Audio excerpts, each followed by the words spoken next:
Okay, for the next portion of this lab, as I try to piece this lab back together, we're going to take a look at onion cells.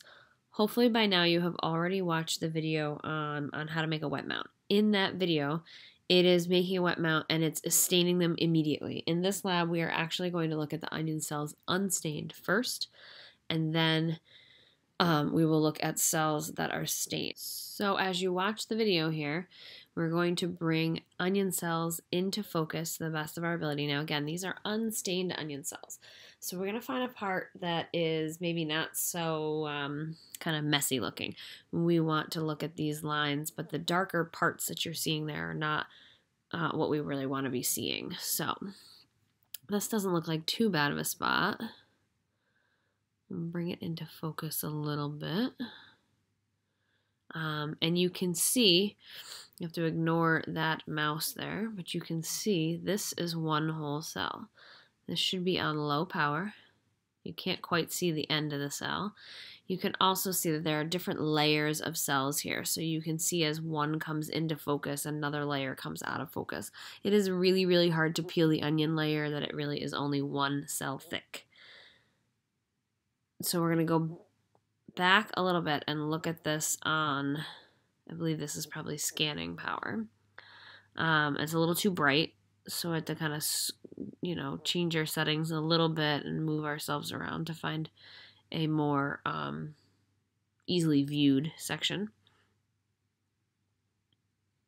And you can see that there are whole cells here. There's some other junky, this dark stuff is some other junk on the slide. So there are whole cells here. This is a whole animal cell, or a plant cell. And this right here is a nucleus. Here is another part that is a whole animal cell. And you can't see the nucleus there because the light is too bright, but I'm betting it's right about there. So once again, you are going to use your, oh, did I close it? I hope I didn't close it. Oh, there it is, good. You are going to use your lab. That's not what we want there. This one is being a little bit more difficult. So in class, we're going to look at the epidermis. If you're online, you're going to follow the instructions, and you're watching this video, obviously, so you have followed the instructions. But you're going to use your microscopic cells bank again to say, okay, which one does this really look like? What am I seeing here? That's not what I wanted. This one should be your low power, unstained, okay? So if you look at your lab, it says onion epidermis, unstained on low power. So for whatever reason, it's not letting us paste into, so this one is not the right answer, but I'm going to pick this one anyway just to give you the example. So I'm going to copy it from my microscopic cells bank. And if you haven't opened it back up, you probably linked it, hopefully, to the beginning of this lab. But for whatever reason, it doesn't necessarily want me to paste things into this edit view. So while you're in the edit view, you're going to edit right here the power. So you have to think back to your microscope lab and think about what the magnification power was. But for whatever reason, it's not letting us do that. So I have said that if you just take your cursor, and you see how my cursor here is flashing right next to this picture. If you put your cursor there, I know it's all the way on the bottom of it, and then you paste it in, it might end up on top, which is not that big of a deal.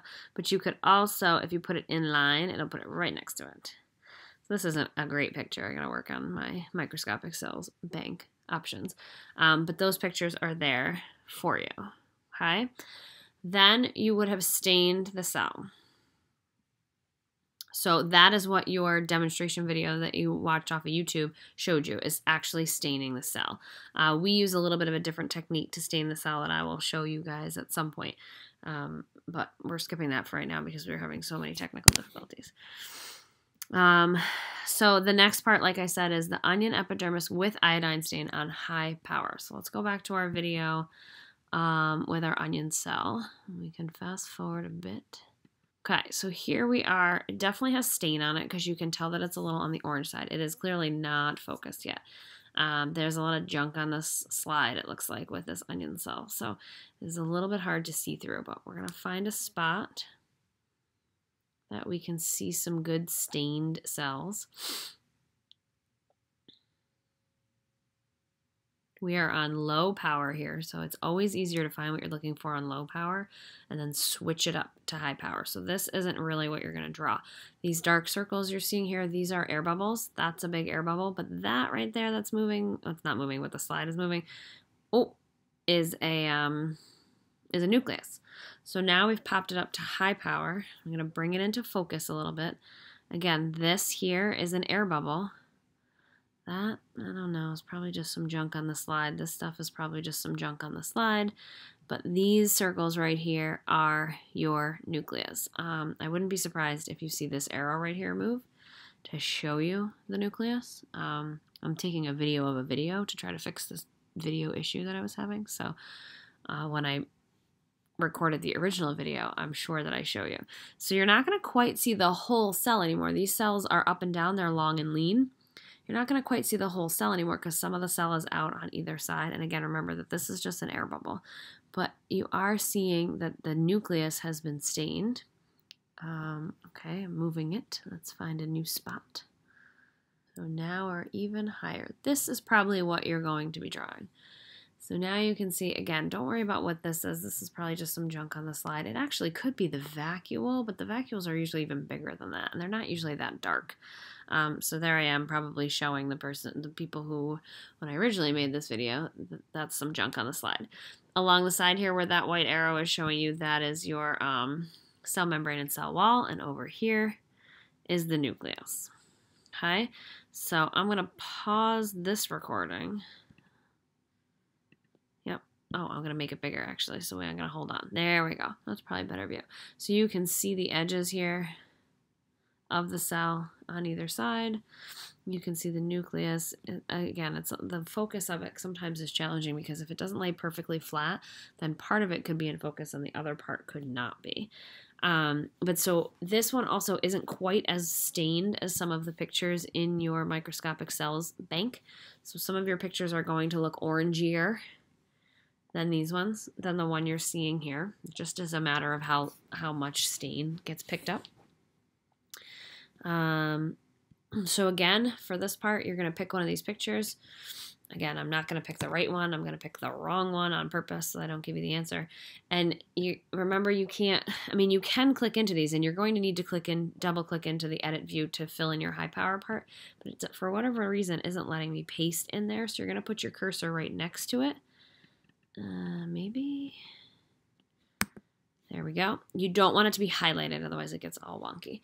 And paste it in, and then, like I said, I like to move it so it's in line. Usually, I'm a wrap text kind of person, but for this particular chart, it seems to look better if you put them in line, and then they kind of sit next to each other.